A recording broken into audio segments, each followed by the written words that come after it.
Et si Dieu était un grutier? Pour moi, Dieu, c'est comme le grutier d'une grue de chantier. Sauf que ce grutier est en même temps le promoteur, le financier et l'architecte. Je vois travailler la grue au-dessus des arbres à partir de mon balcon, comme notre Dieu qui est dans le ciel. Je ne vois que des mouvements, mais je n'ai aucune idée de ce qu'elle fait en réalité. Je peux en déduire, puisqu'il y a des mouvements, qu'il y a quelque chose qui se passe, mais je ne sais pas quoi exactement. Il faut donc que j'aille regarder derrière le rideau d'arbres pour m'en rendre compte. Cette grue est pilotée par une seule personne qui voit le chantier d'en haut. Elle a une vue d'ensemble, comme Dieu. Le grutier va servir les ouvriers du chantier, comme Dieu qui va servir les hommes pour construire, rénover le monde.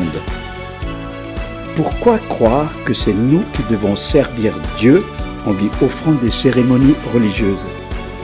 C'est comme si les ouvriers du chantier du monde levaient continuellement les bras en signe de louange sans accomplir leur travail.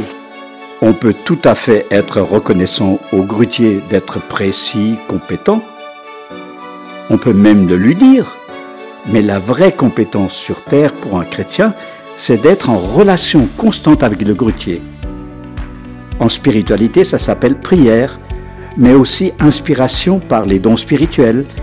Une image prophétique, c'est comme si le grutier, qui est en même temps l'architecte, ferait parvenir par voie numérique le plan de la construction du moment.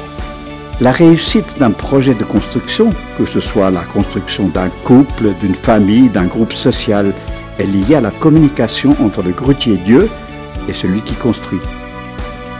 Es-tu disposé à entrer dans le projet de Dieu pour ce monde? Un projet à la mesure de tes capacités. Il ne te demandera pas des choses que tu ne sauras pas faire. Et si tu ne sais pas faire, tu trouveras toujours des amis, des frères et sœurs prêts à te former.